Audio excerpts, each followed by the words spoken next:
Está conformado por Andrea Armenta, Leslie Panza, Ángela Gutiérrez y mi persona, Hugo Hernández, y a nosotros nos corresponde hablar el día de hoy acerca de la criminología, la victimología y la victimodogmática. Pero antes de entrar en materia, resulta pertinente hablar acerca de ciertas teorías que se han dado en el tiempo, los cuales buscan abordar las razones y las causas que se le han atribuido al estudio de la criminalidad. Pues bien, dentro de las teorías encontramos la de la ocasión o oportunidad diferencial, cuyos principales exponentes está compuesta por los doctores Croward y Olin, que en 1990, a través de su libro Delincuencia y Oportunidad, una teoría de las bandas, explican a la sociedad como un conjunto de subculturas las cuales coexisten entre sí, que tienen su origen en razón a la disociación en cuanto a la concepción que se tiene entre las metas y los fines. En este mismo libro, los autores clasifican los tipos de subculturas que hay en la época y atribuyen a las subculturas de carácter desviado su origen en cuanto a la frustración que sienten los jóvenes de no poder alcanzar sus metas o sus fines, lo cual los conduce a que opten por medios pocos ortodoxos que se pueden traducir hoy en día como medios ilegítimos que se encuentran tipificados en un código penal para poder alcanzar ciertos fines sociales, ciertos fines económicos y ciertos fines profesionales que se traza a la sociedad en términos generales.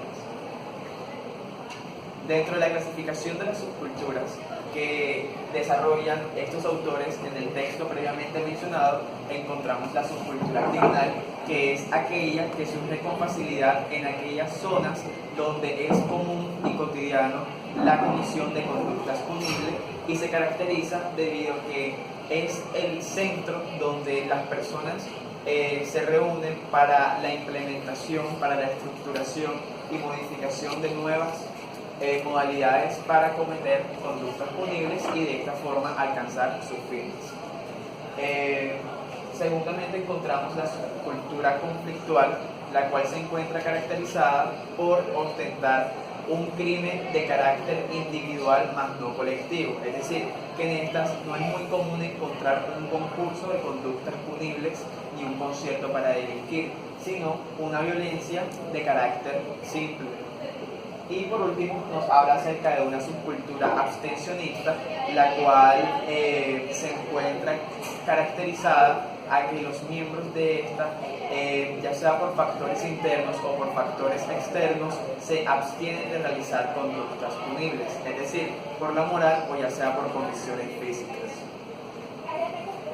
La teoría del conflicto o choque de culturas, la cual, por su mismo nombre, nos indica que comparte cierto grado de similitud o influencia con respecto a la teoría anteriormente mencionada, debido a que atribuyen las razones o la causa de la criminología a el factor cultural. La diferencia que existe entre la una y la otra es que la teoría de la oportunidad le atribuye la criminalidad a la misma sociedad que se encuentra conformada por subculturas, mientras que esta teoría en específico nos habla acerca de diferentes sociedades que se encuentran caracterizadas por tener una cultura en específico y cuando éstas entran en una relación chocan entre sí. Pues bien, estos autores explican el origen de aquella divergencia por ciertos elementos que se encuentran contenidos dentro de una misma cultura que entran en contactos con la otra. Primero, nos dicen que la delincuencia no debe estudiarse como el conflicto aislado, sino como un conflicto que se genera entre el choque de culturas. No es un conflicto interno a la sociedad, sino un conflicto que necesariamente debe de estudiarse en relación o con injerencia de otros tipos de sociedades. Segundo, nos dicen que la criminalidad también es un producto de los cambios sociales, de los cambios tecnológicos y cambios políticos. Tercero, nos dicen que cuando las pautas, que los hombres nos desarrollamos a través de ciertas pautas o ciertas normas que establecen las culturas, y es común que ya sea por factor accidental o por factor de migración nos encontremos en contacto con otros tipos de culturas, y El hombre tiene dos caminos en cuanto a esa eventualidad, ya sea ajustarse a esa cultura en la cual se encuentra ahora mismo sometido o puede ir en contra de esta misma cultura. En caso tal de que el hombre opte por ir en contra de esta cultura, muchas veces se puede traducir a la comisión de conductas punibles debido a que el ordenamiento jurídico también se encuentra arraigado por factores meramente culturales. Bien.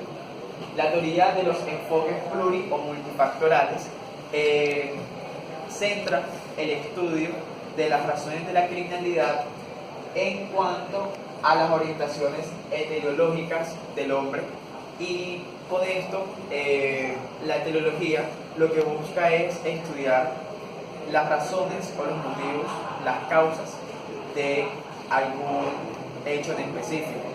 Entonces, tomando como base el objeto de estudio de la etiología, esta teoría lo que pretende es explicar la criminalidad como el producto de diferentes causas, no solamente causas de factor general, sino también causas de carácter meramente particulares, y genera que se individualice por primera vez al criminal en el sentido de que se estudia subjetivamente a este sujeto y determinar qué factores o qué eventos por los cuales él ha atravesado en su vida han tenido injerencia para que él incurra en la comisión de alguna conducta con él.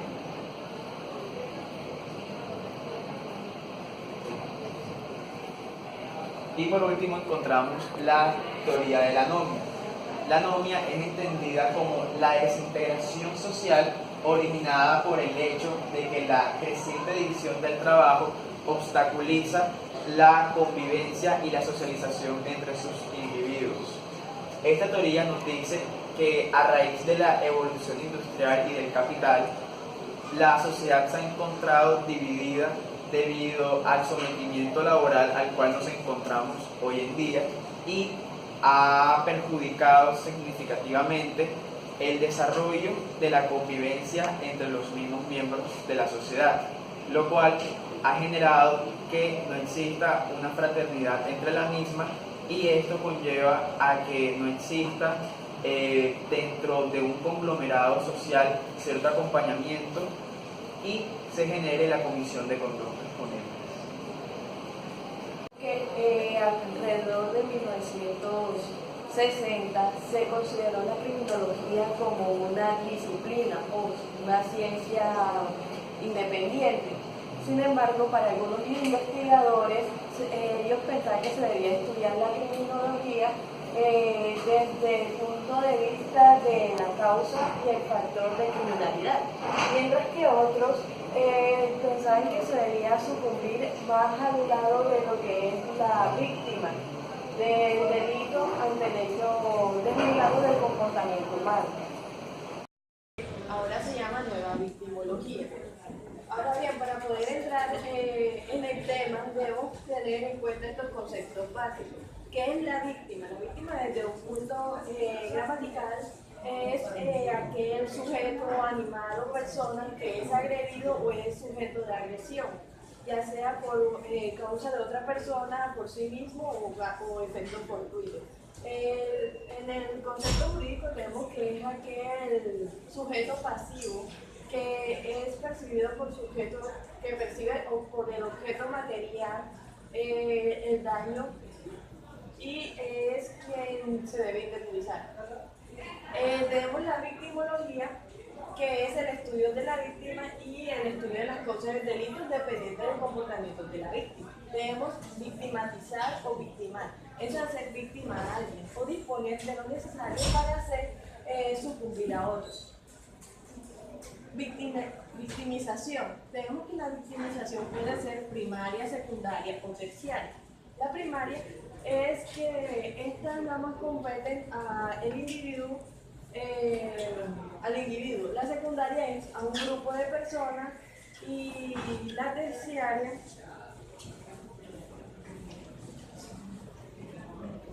es cuando se orienta a la comunidad en general, es decir, a la totalidad de la sociedad.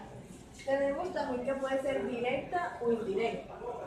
directa, que es para aludir a lo que se dirige contra una víctima en sí, o así en sí. Indirecta para hacer referencia a quienes como consecuencia de la directa también padecen los efectos del comportamiento, es decir, la directa es a la víctima en sí, o sea, quien padece o quien sufre el delito, y la indirecta son aquellos terceros que se ven perjudicados por los delitos causados a la primera persona. Vemos que ahí se divide también conocidas oficiales o aparentes y ocultas. Estas conocidas oficiales son las que las autoridades conocen, mientras que las ocultas o aparentes son aquellas que no han sido denunciadas. Tenemos la victimología o victimidad. Es el estudio general de la cantidad de víctimas en tiempo y espacio determinados, ya sea que se conozca o no. Tenemos por último la victimogénesis. Es el estudio de las causas o factores que pueden conducir a una persona a ser víctima. Bueno, la historia sobre la criminología empieza con el doctor Wellman, quien decía que quien reclamaba una nueva ciencia que tuviera más en cuenta a la persona que padecía el homicidio, ya que él decía que esta persona estaba olvidada y que el estudio sociológico del individuo era trascendental en el análisis del delito. Tenemos después a dos investigadores que coincidían que la víctima se debe analizar ante todo como un factor o causa del delito, principalmente en razón de la conducta que pueda desplegar. Estos eran Hans von Henty y Carlos Severin Merced. Por último tenemos a quien más retomó el término de criminología, que era Benjamin Mendelssohn, que decía que la ciencia que se propone estudia la personalidad de la víctima en su totalidad, es decir, la analiza desde el punto de vista biológico, psicológico y social, con la finalidad de llegar a una profilaxis victimológica.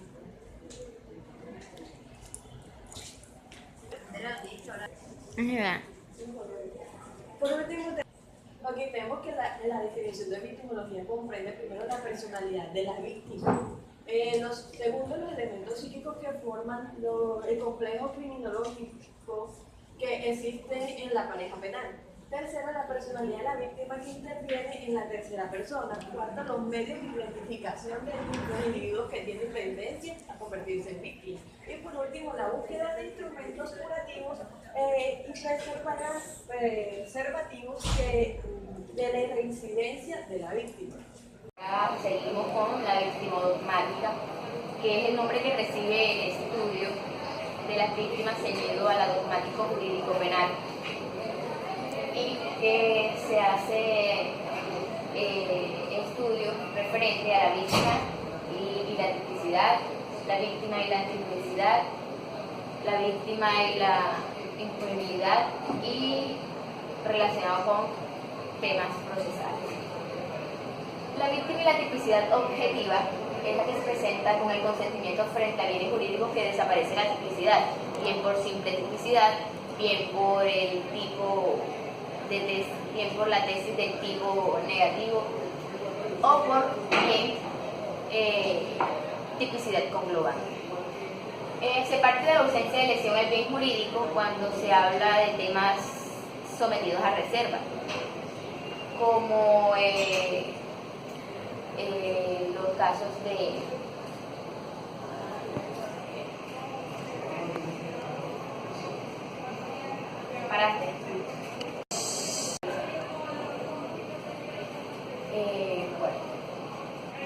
en este caso estamos hablando acerca de la inseminación artificial, el acceso carnal violento y daño al bien jurídico. La víctima y la antijuricidad. Bueno, para que el comportamiento sea antijurídico se requiere que la lesión del bien sea sensible, sustancial y no simplemente formal. A esto nos referimos que la víctima debe de verdad haber sufrido.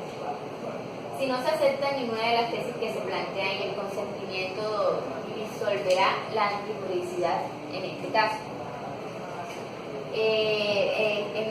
Estamos hablando aquí acerca de delitos de bagatelas que pueden ser formales, pero que no son meramente significantes.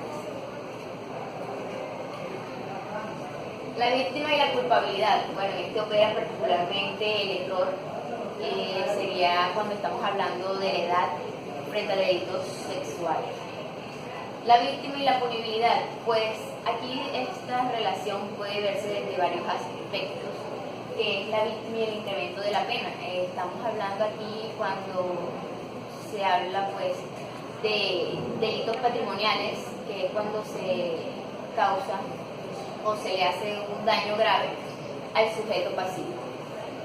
La víctima y la disminución de pena, pues cuando hay homicidio por piedad. Y la víctima y la exclusión o extinción de la punibilidad. A este caso nos referimos precisamente a los delitos de fraude, como por ejemplo un cheque que se da, se hace el contrato y luego se cambia o se cancela el porcentaje.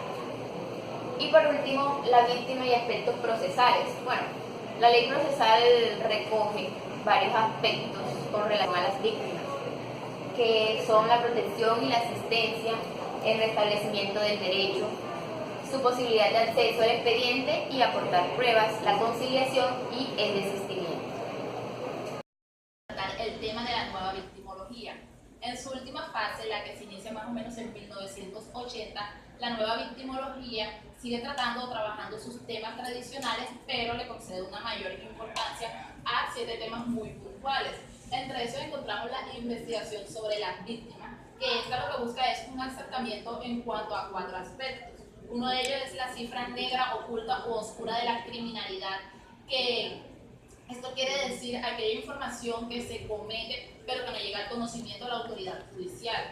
También encontramos que busca los motivos de por qué muchas víctimas no denuncian las conductas que la lesionan, ya sea por miedo, por falta de interés o porque no confían en la justicia penal.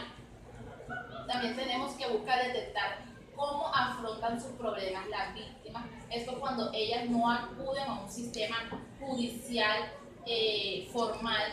Entonces lo que busca es cómo las víctimas afrontan esos problemas a través de mecanismos extralegales. Y por último, la determinación de la víctima como probable causa del delito, ya que estudios han determinado que muchas de las víctimas han sido víctimas.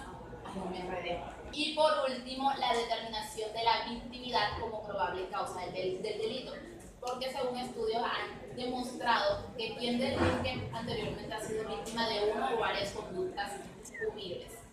El segundo tema a tratar es la búsqueda de medios más adecuados para evitar que las personas se conviertan en víctimas. Entonces encontramos que también tiene relación en cuanto al tercer tema, que es la atención a las víctimas, ya que este no debe ser visto desde el punto de vista simplemente de la rehabilitación, sino también de la prevención, para que éstas no caigan en la victimidad. El cuarto tema en el que tiene injerencia la nueva victimología es en el énfasis en la victimización y sus principales formas. Encontramos la primaria, que se hace un seguimiento en la víctima; en la secundaria, que esta ya tiene que ver el seguimiento que se le hace al proceso cuando la víctima está frente a los mecanismos de control social formal; y el último, que sería la terciaria, mecanismos de control social informal, ya que sería la víctima frente a lo que es su entorno, su familia, sus amigos en el barrio. El quinto tema tiene que ver con el principio de la autorresponsabilidad. Este se sustenta en 2 criterios: que la víctima debe responder por su propio comportamiento y que a la persona le corresponde evitar que su conducta sea la causa o antecedente del hecho. Otro del tema que también le da una importancia a la nueva victimología es en cuanto al proceso penal, que debe ser trascendente y debe estar sujeto a 2 criterios, que serían el principio acusatorio y el proceso penal de mesa redonda, que tienen que ver con un proceso penal de diálogo, de charlas interpartes y debida motivación de los sujetos. Y por último, se le da importancia al arrepentimiento activo, que aquí se debe entender la reparación de los daños como un comportamiento que suple la pena y no como una sanción adicional de la pena. Por último, les voy a hablar sobre las víctimas del sistema penal. Tanto en el pasado como en la actualidad, la victimología se ha ocupado de quienes padecen los abusos del sistema penal, no solo en cuanto a comportamientos que no se encuentran tipificados o que no encuentran su sustento legal, sino que, por ejemplo, cuando se abusa del poder, también se tiene en cuenta aquellos aspectos que están bajo un sustento legal. Entonces, la nueva victimología ha hecho un hincapié en estos 6 puntos. Primero, en la selectividad que hace la policía. Esto en cuanto a que sus principales víctimas son personas que se encuentran económicamente en una clase baja y preferiblemente hacia ellos van lo que son los retenes, las retadas, los allanamientos, entre otros. Segundo, la violencia del poder judicial. Esto tiene que ver con que no se da un debido proceso. Por lo general, en uno de los extremos procesales siempre se encuentran diversos funcionarios estatales como el juez, la fiscalía, el ministerio público, y en otro encontramos a una persona escasamente acompañada de manera judicial. También encontramos las cárceles y su víctima, que mucho se ha hablado y mucho se ha escrito y concluido al respecto, pero también debemos tener en cuenta que sus familiares y sus allegados padecen sobre este punto. También encontramos la angustia del capturado, imputado, del acusado cuando no se le resuelve su situación de una manera oportuna, con celeridad y eficacia. Los policías que sufren muertes y heridas, y por último el temor del ciudadano a ser víctima de la delincuencia.